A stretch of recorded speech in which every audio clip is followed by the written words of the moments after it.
And I feel very honored to be chairing this first session, which is in the whole roundtable has been organized to honor what Professor M.P. Singh has been doing all his life, organizing discussions. And I thought it was just the best tribute.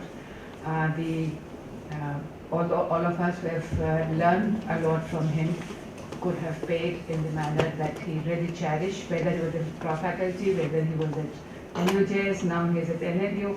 Everywhere he is known to ensure that everybody gets to discussion. And I'm very happy to be chairing this session. And I think that chairing is an occasion for compulsory learning. It's called compulsory education programs. And yeah, no, naturally, because if I was a speaker, if I was asked to speak, then I would have known the subject, then I would have been asked to speak. I've been asked to chair, so which means that I have to make sure that my 4 panelists today remain to the time, 15 minutes. And I think I'll reserve my questions after I've learned, because once I get education, then I have questions.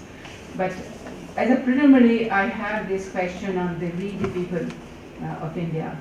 Now, who are these we the people? And I'm glad that Justice Sikri brought out this aspect of marginalized sections. Which are the people we're talking about when we're talking about market economy? Whether we the people are, and when we also talk about market economy, are we talking about private spheres being affected by the the market economy, or are we only talking about the public sector? Whether we the people in the public sphere are the ones we're talking about, or are we going to talk about also we the people who live in homes in the private sphere? If we were to go by Justice Gajendra Garkar's understanding of constitutional scheme, we the people, the women in India who are living in their homes are not entitled to equality, because personal laws are constitutional despite the fundamental right to equality. So somewhere I certainly would want to learn about how we the people who are living within the private spheres are being affected in the private economy, whether it is how does the environment affect we the people living in the homes, whose primary sphere is homes, and in the private sphere, how are we getting affected? So I'm certainly looking forward to this session and being educated on various aspects of it. The first speaker listed is Dr. Nupur Chaudhary. She is Assistant Professor from JNU. Nupur Chaudhary is Assistant Professor at the Center for the Study of Law and Governance at JNU. Her current research work includes a qualitative study of urban environmental activism in India, evolving jurisprudence on environmental risk regulation in India, and the design regulatory institutions, environment and public health in a federal polity. She is a member of the IUCN Commission on Environmental Law since 2010, and she also has a blog which I think can be found at, if you were to write Indian Enviro Legal, they should be able to find this. No, I'm just saying, no, if it was search, because I did not read the whole citation, but if they do a search of Indian Enviro Legal, I think you will get her blog and you can follow her on her other writings there as well. I'll introduce the names of the other speakers and introduce more details about, okay, the names are already here, so I'll introduce them as and when they speak. And 15 minutes is the time limit that we're looking at, so that we can have discussion at the end of it. Yes, I have a PowerPoint. Somebody can organize that for her? PowerPoint. Do you have a pen drive? Yeah, I have some. Yeah. You have to move the computer to your podium, and you can do that.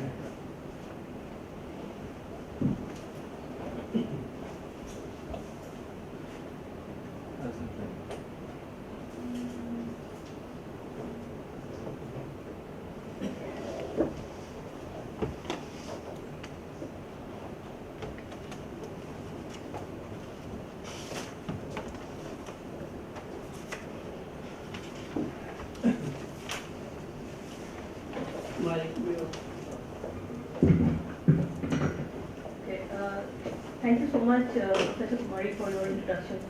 And thanks, Prabhash, for having me here. I'm delighted to be here. This is a rare opportunity that we get to publicly thank our teachers.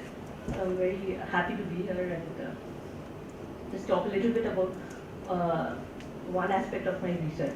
So my presentation today is it's about the environmental jurisprudence of the Supreme Court, and I'll be looking at 3 cases specifically in terms of highlighting that jurisprudence. So I begin with the hypothesis. What is the hypothesis that I'm trying to defend today? It's that the courts, the apex courts, obsessive pursuit of the writ remedy, and this has been largely to the exception of other kind of remedies that could have been pursued by the court to deal with environmental harm, has limited the ground impact of environmental jurisprudence in India. So this is what I'm trying to argue and prove to an extent to your satisfaction. And what is the methodology that I pursued this hypothesis with? For like the hypothesis explored through 3 landmark cases of the Supreme Court, quite old cases. The Oleum gas leak case, which came up right after the Bhopal gas leak case. The Narmada Bachao Andolan case, so post 1990, we see the imprint of a post-liberalized India. How is the court reacting to that?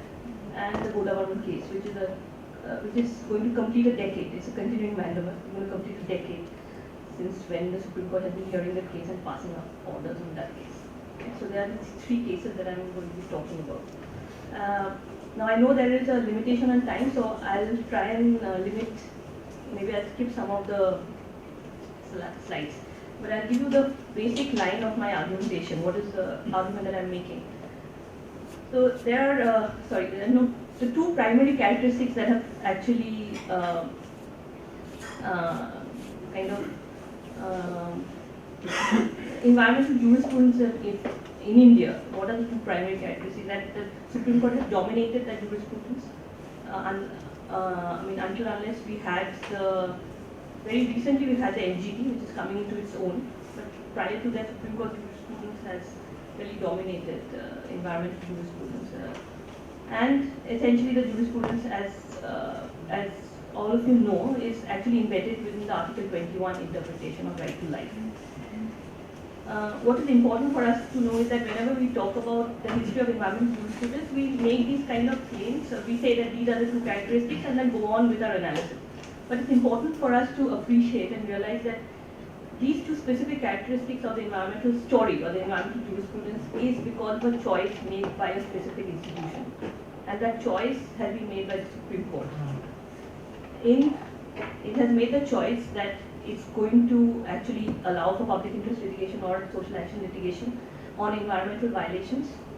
And secondly, that it's going to use Article 21 right to life to actually ensure or secure a range of public goods. And that includes clean air, clean water, and so on and so forth, right? And the choice of this remedy basically means that all action on environmental harm is focused on one entity, and that is the state, right? You don't take into consideration other entities like private entities, which are actually probably massive violators of environmental obligations. Right? So, to an extent, this choice has led to a certain kind of trajectory, and that is what I'm trying to question today for you. And what is the result of that choice? The result has been that largely the jurisprudence has been in terms of declarative judicial statements, and it has limited substantive impact on ground. Victims, compensation for victims, exemplary damages for deterrence, what we see in environmental jurisprudence in other countries has not really happened in the case of India. We have very good judgments, but very less impact of those judgments, right? So it is a very academically interesting subject to study, but it's also a very frustrating subject when you discuss it with an activist, because there is very, very limited impact of the jurisprudence on the ground. And what it entails essentially is that it has resulted in a whole chain of elites who actually espouse environmental causes. But on the ground, the people who are really affected, the marginalized sections of the people, there is very less awareness of their environmental rights, the violations that are there against those environmental rights, and what law could do to provide them recourse. So I argue that the jurisprudence actually has failed to develop an engaged and environmental citizen in India. So that's the basic line of argumentation that I will be following in this presentation. And academically, this has been commented on quite widely, that what is the quality of Article 21 jurisprudence in terms of environmental rights. There have been a lot of principles, but there is a lack of consistency of application, and there is a lack of follow-up, incrementality to build sustained jurisprudence on certain aspects. Certain rights have not happened, right? The court has issued detailed argumentation in its holdings and have left very little guidance on the circumstances, reasons, conditions, application of certain environmental principles. And of course, this court has not been helped by the executive apathy, that is just the story of our everyday lives, on the non-implementation of court's orders. So all of this has been well established academically. And what I would argue is that what if the court, instead of pursuing the writ remedy, had looked at other remedies for environmental harm. When it had got a chance to do that, it could have strengthened tort, like it has done in specific cases, not really pursued it, but there are some exceptions. Or it could have strengthened the statutory remedies. We have very good legislation on environment, the Water Act, Air Act, Environment Protection Act. But there are certain restrictions on how a citizen can access remedies within these acts. The court could have intervened and could have strengthened those, right? But the court chose not to do that and chose to pursue a certain kind of remedy for whatever reasons, right? I'll just give you an example. For example, in the section 49 of the Air Act, section 43 of the Water Act, essentially creates a bar on when citizens can actually take violators to the court. It is a cognizance of offences by the court can only be taken in when there is a complaint by the State Pollution Control Board and the Central Pollution Control Board. Citizens can take the violators to the court if there is a 60-day notice. Why? No reason. I mean, it's a ridiculous section to have. Then they say that the court, the State Pollution Control Board can actually refuse to actually give the person access to the water sample on which it can actually have the evidence of the violation. By the State Pollution Control Board, it can refuse access on public interest. So I leave it to your imagination on what is the reason to have these kind of ridiculous sections and why the court does not intervene and actually strengthen and do away with, give a very good interpretation of these sections to do away with this section, essentially nullify these kind of sections. It doesn't make any sense, but the court has not done that. I won't go in depth. I'll just stick to those three cases that I want to make. Those are the case studies that I want to present. So first we come to the Oleum gas leak case. Essentially it's closely coming in the heels of the Bhopal gas leak. And what is on the Supreme Court's mind is atonement. As all of you know, the Supreme Court did not match up to what the expectations in Bhopal gas leak case. So the Oleum gas leak case, the Supreme Court wants to make an example of what should be done when there is massive violation, environmental violation leading to death and so many people. The scale of tragedy is humongous, and Supreme Court did not match up to what was expected. Supreme Court wants to do something in Oleum gas leak case. Essentially, what are the facts of the case? Very briefly, there is Shriram Food and Fertilizers, and there is a writ petition against them for closure of that industry because it's hazardous to the community. And during the pendency of that case, there is a gas leak. The Supreme Court, there was a 3-bench judge that was hearing this case. They refer it to a 5-bench judge, saying that there are a lot of constitutional questions which needs to be settled, and therefore we refer it to the larger bench, right? And there are essentially 3 areas that the court is basically, the constitutional bench is called on to settle. What should be the ambit of the Supreme Court's jurisdiction in Article 32? And can application for compensation be maintained when essentially Article 32 is about a fundamental right violation and a writ remedy for that? Whether Article 21, as was mentioned by the Honourable Judge, what is the definition of the state in Article 12, and whether you can sue a private entity for a fundamental right violation. So that is the second issue. And then of course, whether you can use the Rallen versus Fletcher strict liability rule, or do you need to make enterprises or legal persons accountable for absolutely accountable, absolute liability rule. So these were three questions. Of course, the court says that it has all the powers under Article 32 to come up with a new remedy to actually make sure that the law has enough force to make sure that a fundamental right violation does not take place. So it says that Article 32 is not a limitation. It actually allows the court to come up with a new remedy. So essentially, it bolsters its powers. But if you come to the definition of the state, this was one of the major issues in the legal issues in this case. The court has fairly detailed discussions on how a private enterprise can be made liable for Article 32 violation if it's actually looking at, if it's an instrumentality of the state. So it uses certain arguments. But then it comes to, very interestingly, it comes to the conclusion that I will quote what they are saying. They are saying, but we do not propose to decide finally at the present stage whether a private corporation like Shriram would fall into within the scope and ambit of Article 12. Why do they not want to discuss? Because they don't have sufficient time to consider and reflect on this question in depth. We are therefore of the view that this is not a question on which we can make a definite pronouncement at this stage. Whereas they have been precisely called upon to make that definitive statement, actually, pronouncement. But they eschew their responsibility by saying that they don't need to decide it at this time. The court essentially shies away from making a positive statement on this because it's impossible to have a positive finding on whether the constitutional framework or the imagination of the constitution will not possibly allow holding under Article 12 a private corporation liable for fundamental rights violation. So they don't go ahead and make that case. Right? So essentially you have this case where they could actually come up with a very, very clear pronouncement, but they don't make that pronouncement. But they go ahead and make a very nice rule on absolute liability and say that the corporation should be held liable, absolute liable, when it's actually indulging in hazardous activities.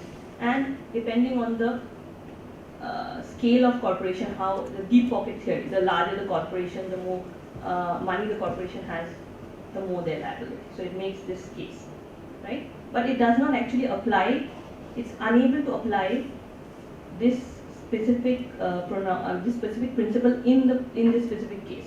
So they use this case to make this principle, but they are unable to apply the principle because the facts of the case defy the constitutional framework within which they should have made a statement, but they are unable to do that. Okay, so I won't. Are we okay on time? Another 5 minutes. Okay. So I won't come. Let's look at Narmada Bachao Andolan. Essentially, again, Narmada Bachao Andolan, I'm sure all of you are aware. It's basically challenging the many dams. But basically, this specific case was on the Sardar Sarovar project, and it's challenging the height of the dam and the idea that when the permission for the dam was being given, there is no environmental impact assessment that was done for this case, and that should have been done, right? So essentially, here again, the Article 21 interpretation is, what is interesting is that this case kind of highlights the limitations of Article 21 interpreting it to actually ensure certain kind of environmental public goods. Now we have an Article 21 interpretation which guarantees a range of civil rights, right?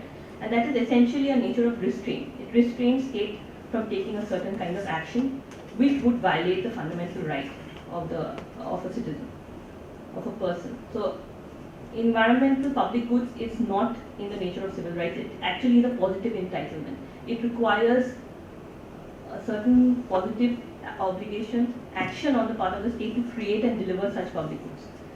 And the court is always confronted, when you make an Article 21 interpretation, the court is always confronted by this choice. When the executive makes the argument that we also need to deliver development, we also need to deliver employment. Those are also public goods that the state has to deliver.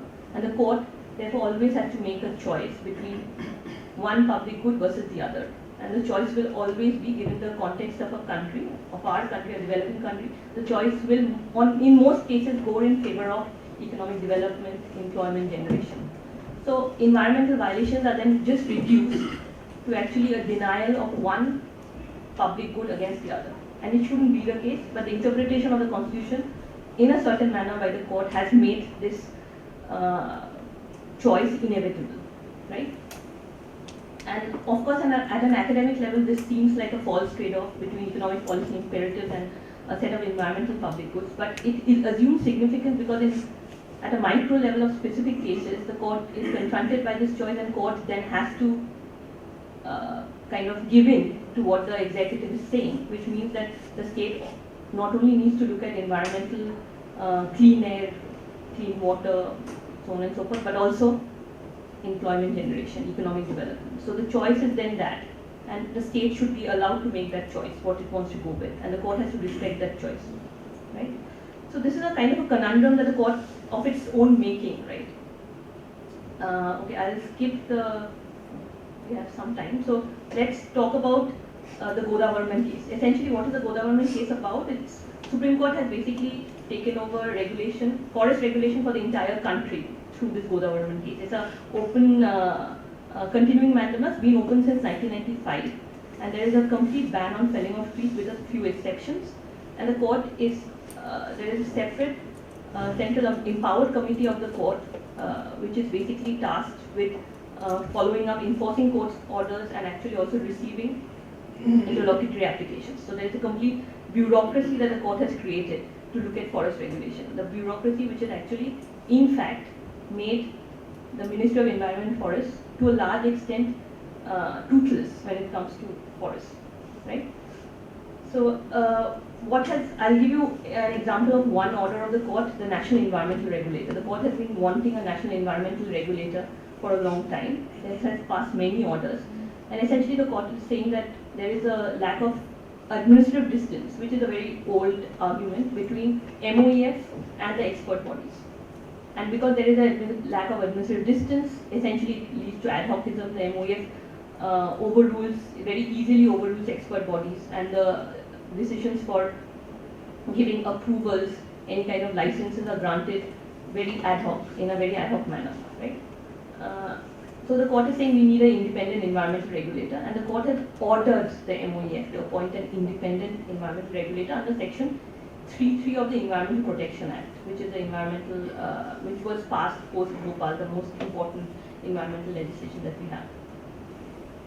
Now section 3.3 interestingly is the section under which the court wants the MOEF to appoint the environmental regulator. But can section 3.3 allow for an independent environment regulator? No, because section 3.3 of the EPA empowers the central government to delegate authority to a separate body that is subject to the supervision and control of the central government. So essentially it's a contradiction. You can't have an independent regulator because the current regulator has also been appointed under that section, and that section will not allow for independent regulator. Do you understand? It's not possible to have an independent regulator under section 3.3. But the court obviously cannot go ahead and suggest to the MOEF that you have a separate, you actually have separate legislation on this. The court will breach all institutional, breach all separation of powers, everything, if it actually says that please have a separate regulator, independent regulator, but please have that regulator under some other article of the Constitution that allows for an independent regulator. It is actually restricted by the legislative mandate under the Environmental Protection Act. But the legislative mandate does not allow for an independent regulator. So these kind of contradictions are inherent and actually forces the hand of the court over and over again, right? So I want to conclude by reiterating my argument that the Supreme Court, being a constitutional court, is obsessed with constitutional remedies. There are many other kind of remedies for environmental harms, and that should be explored. And I also think that to a large extent, this narrative is a result of the institutional ambition of the court, which is when it's faced by executive apathy, it wants to be looked at as a doer, which can deliver certain public goods. You know, it was interesting because I was part of a panel in which there was the MGT chairperson, and then there was a Supreme Court judge. And the Supreme Court judge, this was on the panel was about a special issue of a journal, and there was an environmental issue that it was on environmental law. So essentially the Supreme Court judge said a very interesting thing. He said that it is the only public institution that can do something about the environment, because we are in a state of nature, which is a Hobbesian state of nature. So there is no government, life is short, nasty, brutish, and Supreme Court is the only bulwark against complete complete state of nature and some kind of some kind of state that can deliver some environmental protection to its citizens. So that is the self-reflection of the Supreme Court, that the executive is completely broken down. It can't deliver any kind of public goods, and Supreme Court should do it, should step into the shoes and do something about this thing. And this reflection of the Supreme Court's role, and it's taken along with the fact that it's a constitutional court, has meant the Supreme Court has been very, very active in exploring constitutional remedies to deliver public goods. But there are certain, as I pointed out through these three cases, there are certain limitations to what the Supreme Court can do, right? I finally end with this argument that what we need is a Supreme Court that is inquisitive and exploratory in its approach and unconstrained by its constitutional role. It should look at actually developing many number of remedies for different kind of environmental harm, and not be constrained by the fact that there is Article 21 jurisprudence and let's go on with that, because it will run into its own, it will run into a contradiction in which it can do little to actually improve the environment of this country. Now, before I close, I just want to add that this is of course a very critical comment of Supreme Court, and this is not to do away with the many good things that have happened because of the jurisprudence, but I think to an extent us academics have a responsibility to move away from not only quoting the good things that have happened, but many more good things that could have come. So that's where I end. Thank you very much for your time.